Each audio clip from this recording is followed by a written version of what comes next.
Kesuksesan bukan tentang seberapa tinggi kamu melompat, tapi seberapa sering kamu bangkit setelah jatuh. Jangan takut untuk memulai dari awal.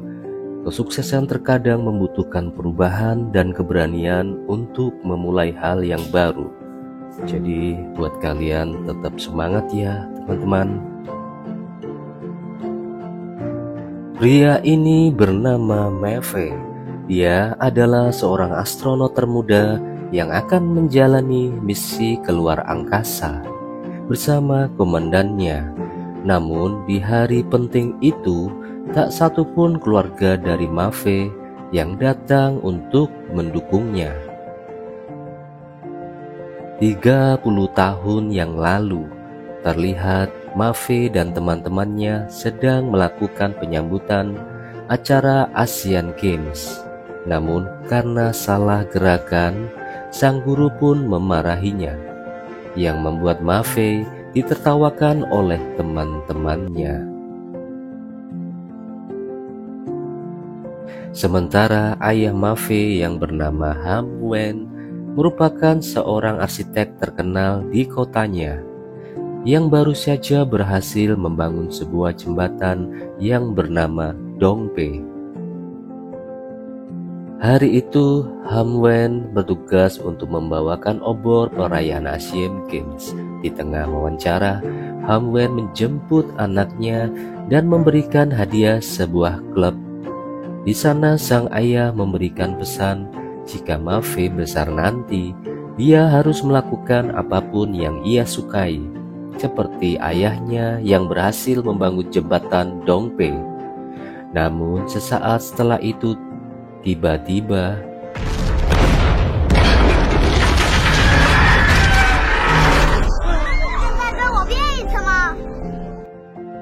setelah kejadian itu, Hamwen pun dijatuhi 7 tahun penjara karena dianggap lalai dalam pembangunan konstruksi jembatan.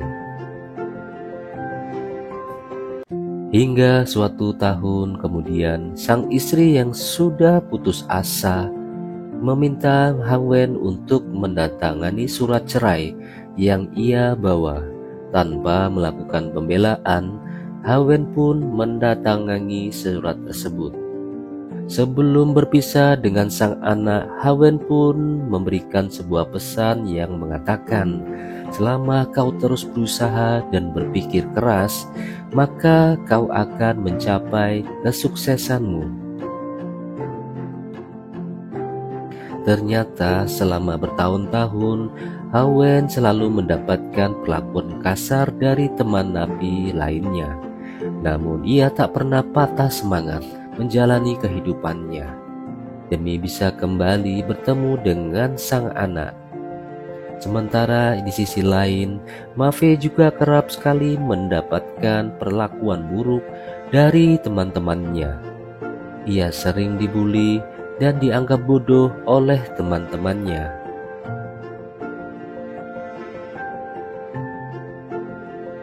Dan malam harinya, ibunya mengenalkan Maeve dengan seorang pengusaha kaya yang bernama Tuan Meng, yang sebentar lagi akan menjadi ayahnya. Tuan Meng berencana akan membawa mereka berdua pindah ke tempat yang lebih layak dan menyekolahkan Maeve di sekolah elit. Singkat cerita, 7 tahun sudah berlalu. Kini Hamwen sudah terbebas dari hukumannya. Namun sayang, semua warga kotanya tak menerima kehadiran Hamwen. Hingga akhirnya ia pun pergi ke rumah mantan istrinya untuk bertemu dengan Maeve. Tapi bukannya melihat Maeve, Hamwen malah dikejutkan dengan suami baru istrinya itu. Ditambah lagi, ia harus mendengar kabar bahwa kepala sekolah akan segera mengeluarkan Maeve karena dianggap sangat bodoh dalam mengikuti pelajaran. Hingga akhirnya mereka bertiga pun segera menuju sekolah. Di sana untuk pertama kalinya, Maeve kembali bertemu dengan ayahnya. Namun bukannya senang, Mafe malah terlihat kesal kepada ayahnya. Meskipun Hawen dan mantan istrinya memohon kepada kepala sekolah untuk tidak mengeluarkan Mafe, kepala sekolah tetap bersikukuh mengeluarkannya karena sang kepala sekolah nggak mau mencoreng nama baik sekolahnya karena satu murid sangat bodoh.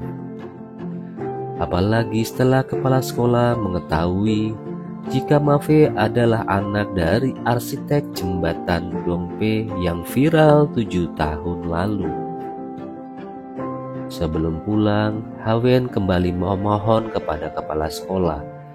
Bahkan ia berjanji akan membuat anaknya menjadi murid terbaik, setidaknya 10 besar dari satu angkatan. Asalkan sang kepala sekolah tidak mengeluarkan Mafe dari sekolahnya. Mendengar itu, dengan entengnya sang kepala sekolah pun menyetujui ide yang baginya sangat mustahil itu. Di perjalanan pulang, Mafe terlihat sangat murung dan kesal kepada ayahnya yang tiba-tiba saja datang bak pahlawan setelah selama 7 tahun meninggalkannya hingga akhirnya Mafe!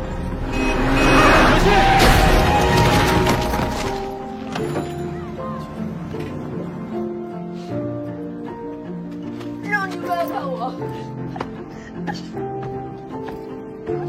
让你不来看我。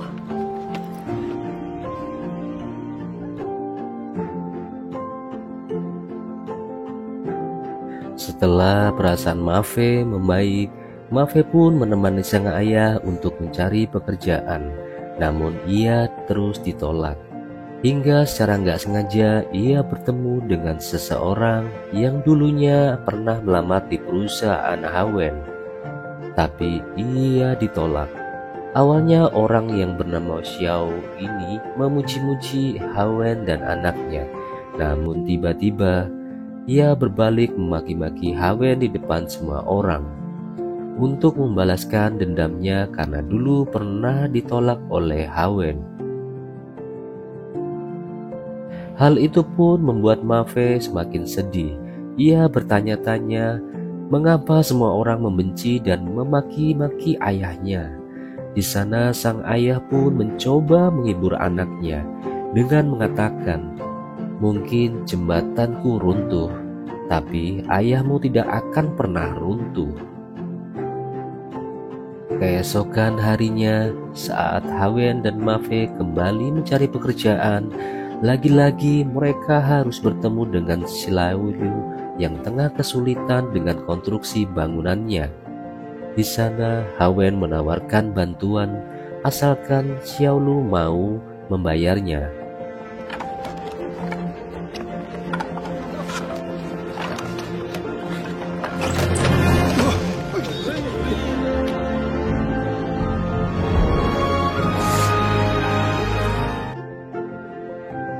Setelah melihat kemampuan Hawen, Xiaolu pun berniat untuk mengajak Hawen bekerja sama, menyelesaikan konstruksinya. Ia juga mau minta maaf atas sikapnya yang tempo hari lalu. Setelah itu, Hawen meminta tolong pada teman lamanya yang bernama Dato, agar ia dan anaknya bisa diam-diam tinggal di apartemen lamanya. Namun semua itu nggak gratis. Hawen harus membuatkan blueprint beberapa konstruksi dari proyeknya. Sebelum tidur, Mafe mengungkapkan kekhawatirannya jika ia tak mungkin sanggup menduduki peringkat 10. Ditambah lagi, ibunya yang selalu menuntut Mafe untuk masuk ke universitas elit pilihannya. Dan mendengar itu, sang ayah pun menasihati anaknya.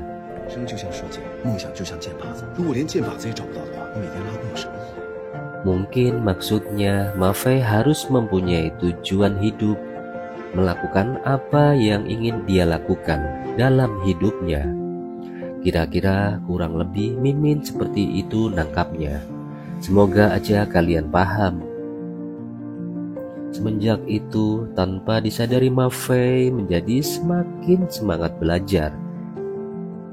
爸爸说，真正的学习都那么新鲜有趣。儿子上的是东配市最好的补习班。 Semakin hari, tabungan Hawen semakin menipis. Sementara ia masih tak mempunyai pekerjaan tetap. Jadi, mau gak mau, Hawen terpaksa menjual jam tangan, bahkan mendonorkan darahnya untuk mendapatkan uang. Kadang, ia juga melakukan pekerjaan serabutan jika ada yang membutuhkannya. Suatu hari, guru Gao menemui Hawen dan mengingatkan bahwa sebentar lagi ujian sekolah akan dilaksanakan. Ia khawatir jika Ma Fei akan dikeluarkan dari sekolah. Kalau setiap harinya ia hanya main-main saja. Di sana Hawen mengatakan bahwa seorang anak perlu mengistirahatkan otaknya.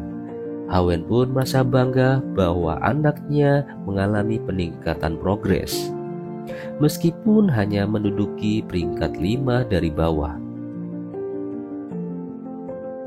Keesokan harinya saat ayahnya mengantar sekolah, mendadak sang ayah berhenti di sebuah taman. Di sana sang ayah meminta maaf untuk menikmati pemandangan, agar ia bisa melihat menulis tugas puisi yang hari ini diberikan oleh gurunya.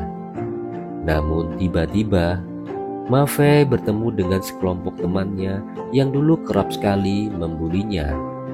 Sang ayah yang melihatnya langsung menyuruh Ma Fei berlari ke sekolah tanpa menghadap ke belakang.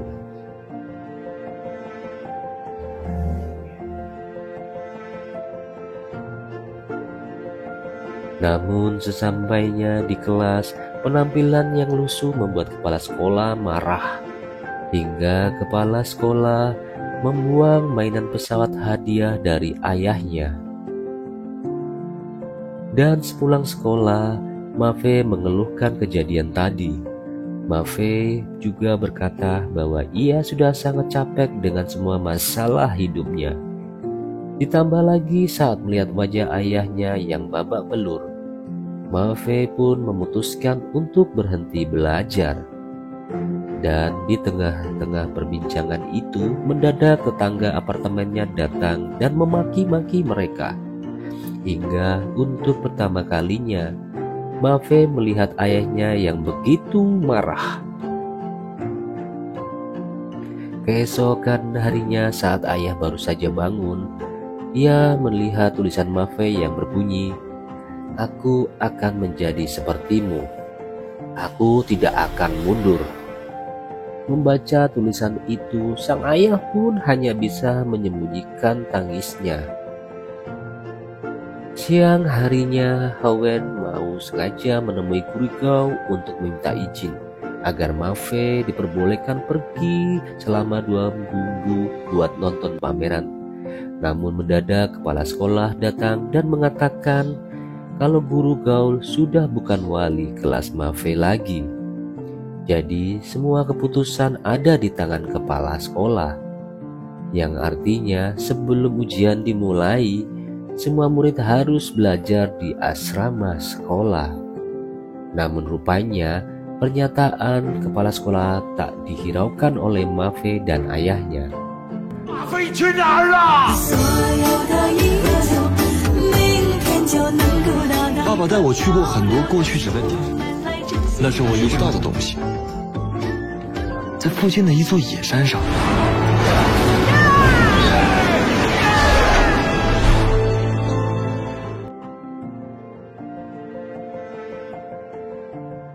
Di perjalanan pulang untuk pertama kalinya, Ma Fei melihat ayahnya yang terlihat sangat kecapekan.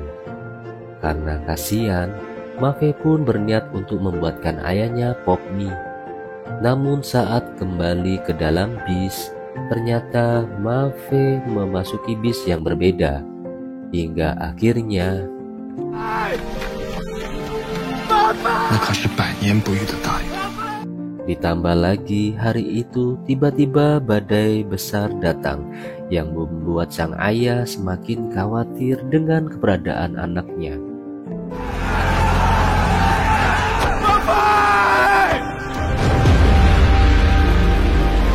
跑着跑着， 有人吗？ 妈妈，我是爸爸，想办法送走你的脑袋！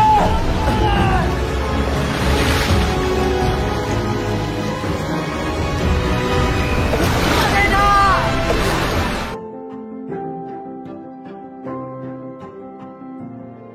Beberapa hari kemudian, hari ujian pun tiba.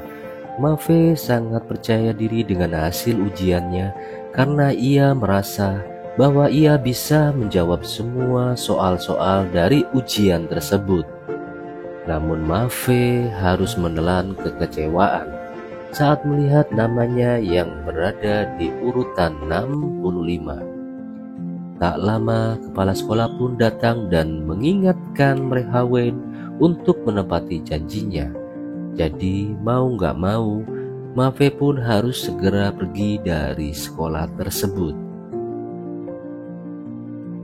Namun di tengah perjalanan, guru Gao memberitahu bahwa hasil ujian Mafe sebenarnya bisa mendapatkan nilai sempurna jika saja sang kepala sekolah tak memberikan nilai 0 pada soal esainya.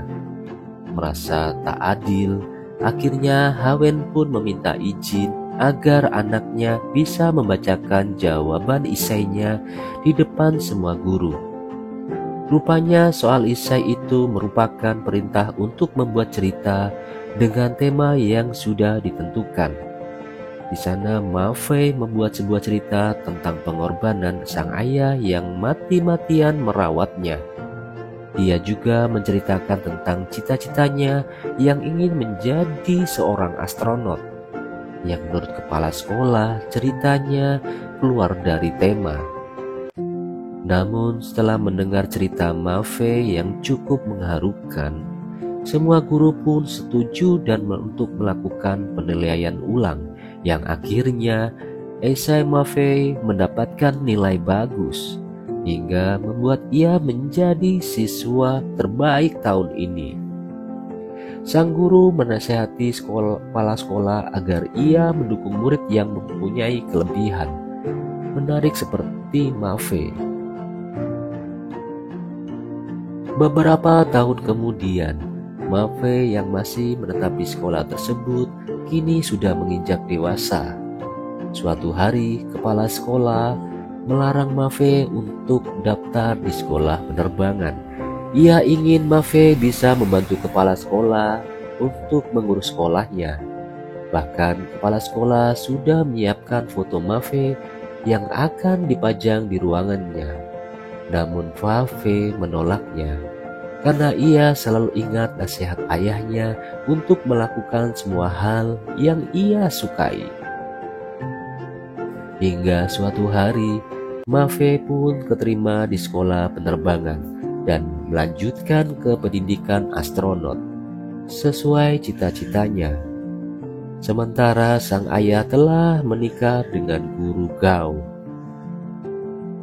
Suatu hari saat Hawen makan di sebuah kedai, ia tak sengaja mendengar pembicaraan masalah jembatan Dongpe. Ternyata dalang dari robohnya jembatan Dongpe adalah Dato, orang kepercayaan Hawen. Dan saking marahnya, ayah Mafe pun langsung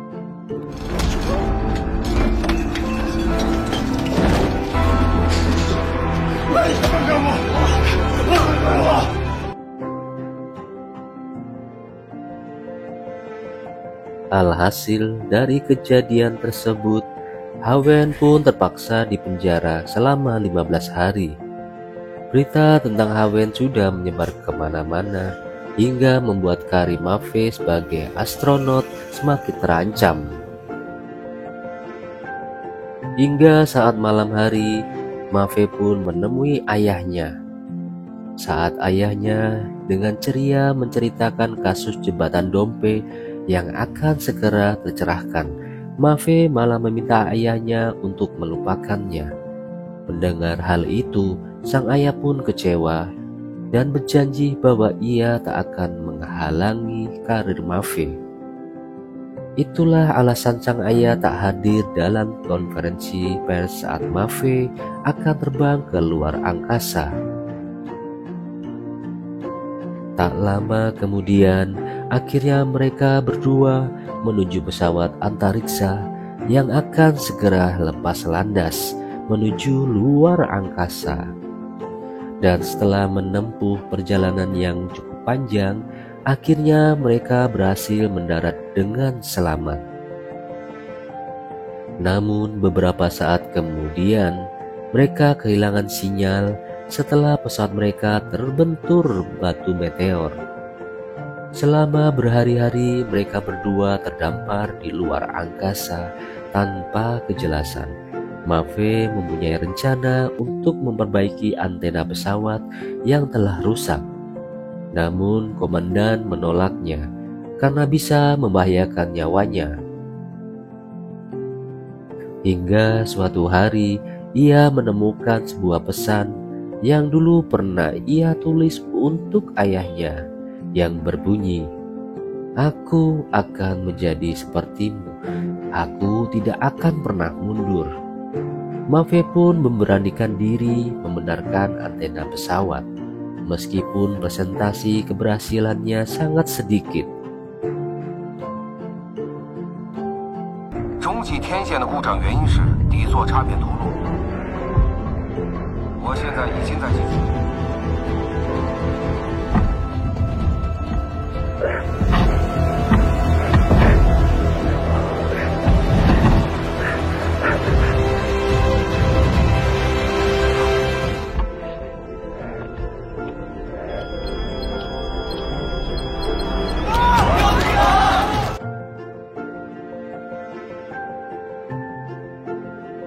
Dan berkat keberanian Mafe, akhirnya mereka berdua bisa kembali pulang ke bumi dengan selamat.